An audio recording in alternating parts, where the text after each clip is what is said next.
This is Garis, Masculist, MGTOW flyers.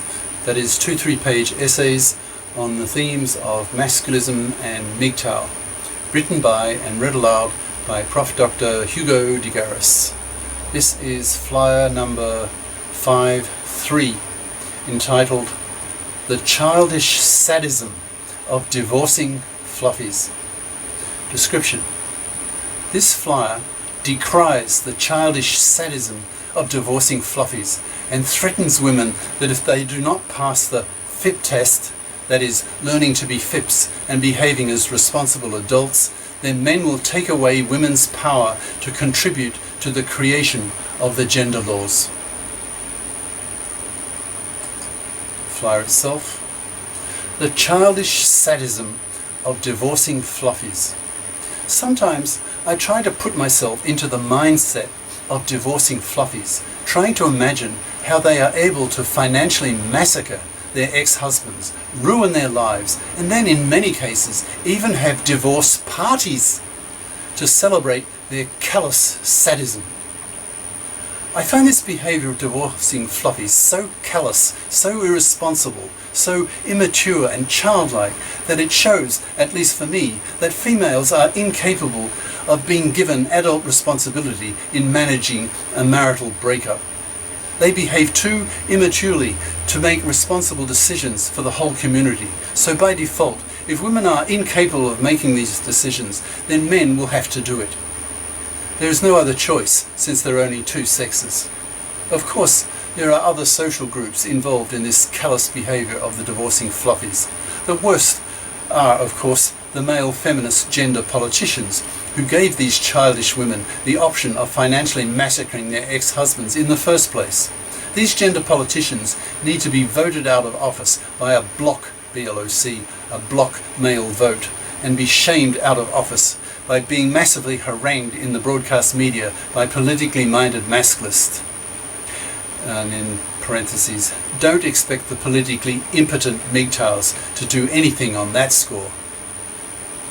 Another group involved are the divorce judges and lawyers who have become real prostitutes regarding divorce lately. They take a percentage of the divorce settlement that the ex-husband pays the ex-wife. So these divorce lawyers and judges are self-motivated to financially massacre the divorcing husbands. Since many of these divorce lawyers are male, that makes them traitors to their own sex. Many other divorce lawyers are female, who themselves were divorced and have an axe to grind regarding men and are motivated to punish men using their female misandrist attitudes. It's therefore not surprising that a real hatred of divorce lawyers and judges has grown up in Western countries that have such gynocentric divorce court systems.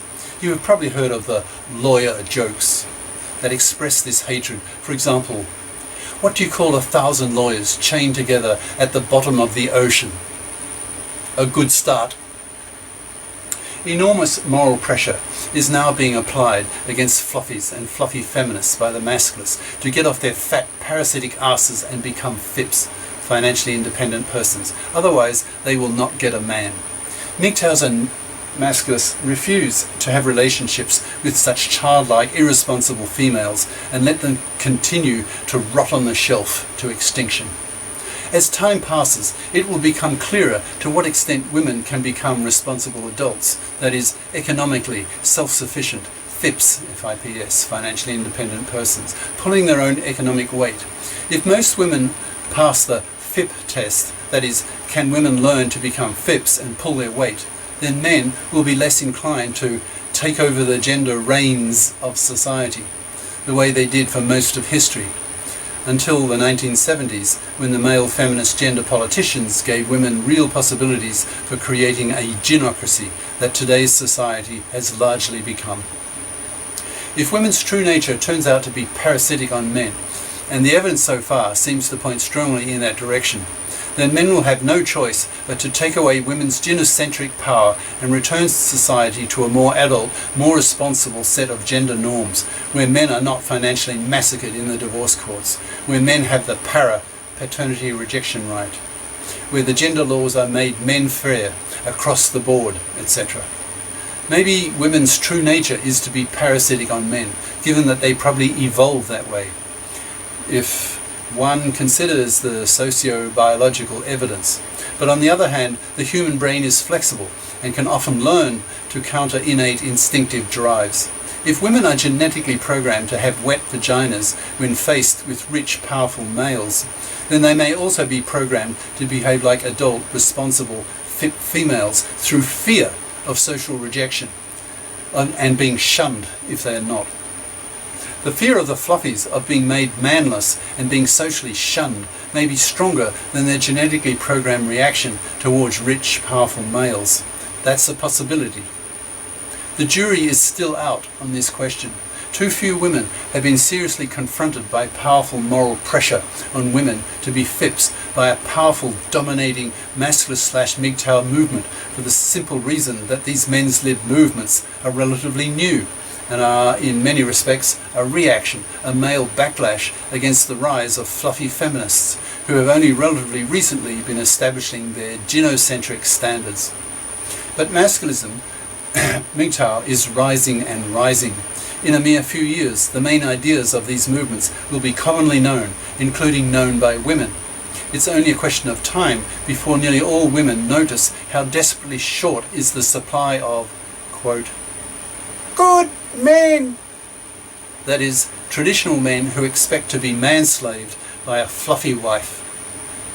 The fluffy feminist-dominated divorce courts will continue to massacre men for years to come, until the gender politicians men-fair the gender laws, so young men will increasingly boycott marriage and fatherhood.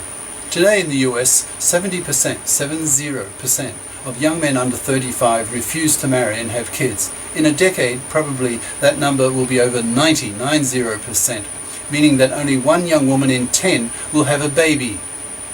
The gynocentric society is now so biased in favour of fluffies that men don't even dare give their sperm to women, because the woman can then slam a paternity suit on the male donor and force him to pay her for the kid.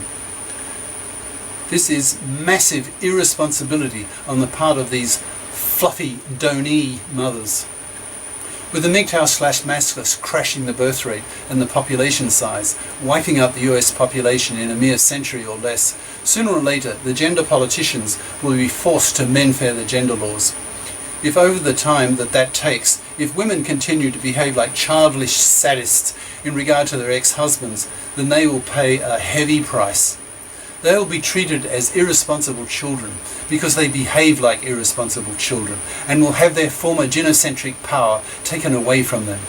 Men will have learned the lesson of how childlike women are, and hence not take women seriously, not treating women as responsible adults.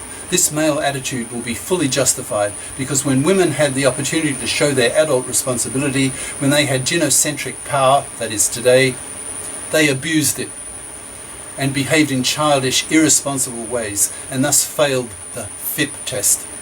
They showed the world, they showed men, how childish women are, and hence lost their right to make political decisions regarding the gender laws. Men will take back the power to legislate gender laws for the greater good, the collective good of the whole culture. Men will tell women, if you behave like childish, sadistic children, you will be treated as such. You reap what you sow. Cheers. Prof. Dr. Hugo de Garis. Email profhugodegaris@yahoo.com. Website profhugodegaris.wordpress.com. YouTube channel name De Garis, Masculist, MGTOW, Flyers. Ciao.